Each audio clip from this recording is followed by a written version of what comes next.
उत्तर बिहार में यूं तो न जाने कितने बाहुबलियों ने समय समय पर अपने दहशत का तांडव किया और फिर सफेद चोला पहनकर मौत का नंगा नाच।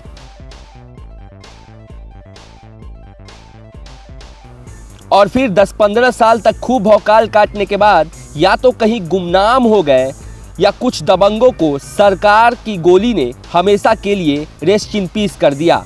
लेकिन उत्तर बिहार का एक ऐसा बाहुबली भी है जिसके चौखट पर भी सरकारों ने भटकना सही नहीं समझा।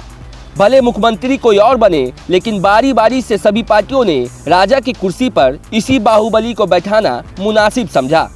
हम बात कर रहे हैं भदरी नरेश रघुराज प्रताप सिंह उर्फ राजा भैया की। विवादों के राजा का वैसे तो नाम रघुराज प्रताप सिंह है, लेकिन कोई राजा भैया के नाम से पुकारता है तो कोई तूफान सिंह के नाम से। 30 सालों से निर्विरोध विधायक के पद पर आसीन राजा भैया पर हर विधानसभा चुनाव से पहले संगीन अपराधों में मुकदमे दर्ज होते हैं। लेकिन रोचक तथ्य तो ये है, भदरी नरेश हर बार अपने ही पिछले जीत का रिकॉर्ड तोड़कर सदन पहुंच जाते हैं। केवल 24 साल की उम्र में राजा भैया ने राजनीति में हाथ आजमाया और 24 साल की उम्र में ही पहली बार चुनकर विधानसभा पहुंचे। राजा भैया का जन्म 31 अक्टूबर 1967 को भदरी रियासत में हुआ था। राजा भैया के पिता उदय प्रताप सिंह और उनके इलाके में काफ़ी लोकप्रिय हैं। राजा भैया के दादा बजरंग बहादुर सिंह हिमाचल प्रदेश के राज्यपाल भी रह चुके हैं। यूपी में राजा भैया की राजनीति की धूरी बन चुके हैं। साल 1993 में राजा भैया ने राजनीति में कदम रखा, पहली बार इसी साल विधायक बने। इसके बाद से आज तक राजा भैया हर चुनाव में पहली बार से ज़्यादा मार्जिन से विधायक बनते हैं। राजा भैया के विरोध में कोई चुनाव लड़ने की हिमाकत नहीं करता और जो करता है उसकी राजनीतिक पारी ही खत्म हो जाती है। राजा भैया से पहले कांग्रेस से साल 1962 से 1989 तक कांग्रेस के नियाज हसन जीतते थे, लेकिन 1993 के बाद कहानी ही बदल गई। समझ लीजिए कि एक विधायक को 1993 और 1996 में भारतीय जनता पार्टी ने प्रत्यक्ष रूप से सपोर्ट किया।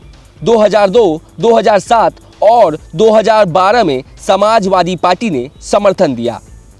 घोड़सवारी के शौकीन राजा भैया एक बार घोड़े से गिर गए, 2 फसलियाँ टूट गईं। खाली समय में बुलेट की सवारी करना, जिप्सी के साथ साथ हेलीकॉप्टर उड़ाना राजा भैया को खूब पसंद है। उनके पास करीब 200 करोड़ की चल अचल संपत्ति है, जिसमें पैतृक संपत्ति भी शामिल है। साल 1996 में कल्याण सिंह कुंडा पहुंचकर हुंकार भरी थी, गुंडा विहीन कुंडा करो, ध्वज उठाई 2 हाथ। साल भर बाद राजा भैया कल्याण सिंह की सरकार में मंत्री बन गए।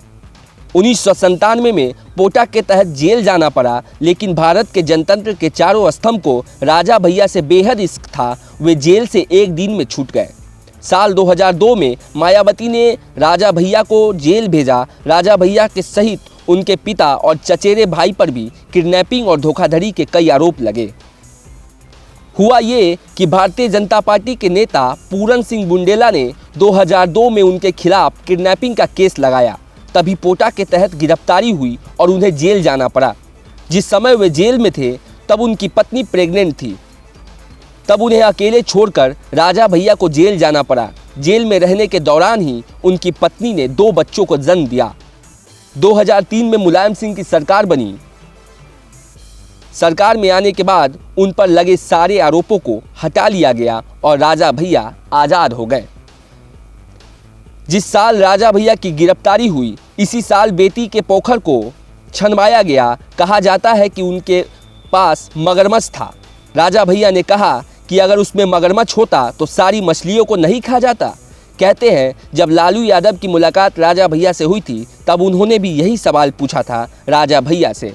कहते हैं कि राजा भैया का अपना ही कानून है। लड़ाई, दंगे, घर परिवार के किसी भी मैटर पर वहाँ के लोग कोर्ट कचहरी नहीं जाते, राजा भैया के महल में जाकर उनसे न्याय मांगते हैं।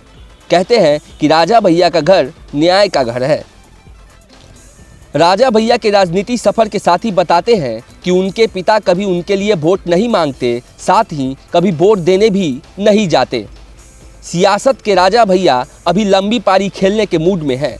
खुद को लगभग हर पार्टी में बैठा लेने के बाद राजा भैया कई बार मुश्किल में पड़ चुके हैं। मुश्किल में पड़ने के बाद भी यूपी की राजनीति में किसी तरह से अपनी जगह बना ही लेते हैं। इसलिए कई बार इस्तीफा होने के बाद भी उनके राजनीति सफर का अंत होने का कयास किसी ने नहीं लगाया।